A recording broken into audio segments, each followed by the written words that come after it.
সবাইকে আসসালামু আলাইকুম। সবাই কেমন আছেন? আশা করি ভালো আছেন। আলহামদুলিল্লাহ, আপনাদের দোয়ায় আমিও ভালো আছি। তা আমি আজকে একটা বিষয় নিয়ে ভিডিও করতে আসলাম। বিষয়টা হচ্ছে, ইদানিং দেশের মধ্যে ডাকাতের সংখ্যা দিন দিন বেড়েই চলেছে, আপনারা সকলেই জানেন। তা এই বিষয় নিয়ে আমি কিছু কথা বলবো। বিশেষ করে ঢাকা শহরে যারা বাইক শেয়ার করেন, বাইক চালান অথবা প্রাইভেট কার, মাইক্রো, যে কোনো যানবাহন চলাচল করেন অথবা চালান, তাদের জন্য মূলত ভিডিওটা। আপনি হুন্ডা চালাচ্ছেন অথবা যে কোনো গাড়ি চালাচ্ছেন, দেখতেছেন যে রাস্তার মাঝখানে একটা ফোন রাখা। আপনি কি করলেন? গাড়িটা ব্রেক করলে ফোনটা লোভে পড়ে ফোনটা নিতে গেলেন, যে যে কেউ ফোনটা ফালাই গেছে, ফোনটা আমি নেই। যখনই আপনি গাড়িটা ব্রেক করে ফোনটা নিতে যাবেন, ঠিক তখনই ডাকাত চক্র পাশ থেকে উঠে এসে দৌড় দিয়ে আপনাকে ঘেরাও করে ধরে ফেলবে। এটা আছে টাকা পয়সা, ফোন হতেও পারে, আপনার শখের গাড়িটার সঙ্গে আপনাকেও জিম্মি করবে। করে তারা আপনার ফ্যামিলিতে ফোন দিবে, দিয়ে অনেকগুলো টাকা ডিমান্ড করবে, যে আপনার ছেলে অথবা ভাই অমুককে আমরা জিম্মি করেছি, তাকে যদি বাঁচাইতে চান, জীবিত চান, এত টাকা পাঠান।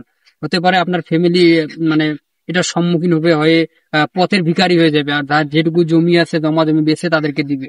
দেওয়ার পর তারা এমন হতে পারে আপনাকে মেরে ফেলবে। আবার দেখা যায় কি, যে অনেক লোক আছে রাস্তায় দাঁড়িয়ে থাকে, যে বাসের অপেক্ষায়, যে বাস আসুক, আমি কন্ডাক্টরের সঙ্গে কথা বলে আমার গ্রামের বাড়িতে যাব। তখন কি হয়, হুট করে একটা মাইক্রো অথবা প্রাইভেট কার চলে এসে এসে বলে, ভাই কোথায় যাবেন? আপনি বললেন যে ভাই সাপোজ আমি রংপুরে যাব। তখন উনি বললো যে আমিও তো রংপুরে যাব, আমি কালকে রংপুর থেকে রিজার্ভ নিয়ে আসছিলাম গাড়িটা, কিন্তু আজকে আমি রংপুরে যাব, এটা রংপুরেরই গাড়ি, দুইজন যাত্রী আছে পিছনে, আপনি বসেন তিনজন, আর একটু সামনে দিয়ে দুই একজন নিয়ে আমরা রওনা দিব। তখন আপনি কি করলেন?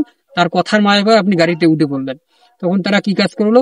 সামনে গিয়ে আর দুইজনকে নিল, এই যে পাঁচজন লোক যে গাড়িতে, আপনি বাদে পাঁচজন। ওই লোকগুলো কিন্তু মূলত সবাই একই শ্রেণীর লোক, সবাই ডাকাত, তাদের ওটা একটা প্ল্যান ছিল আপনাকে নেওয়ার।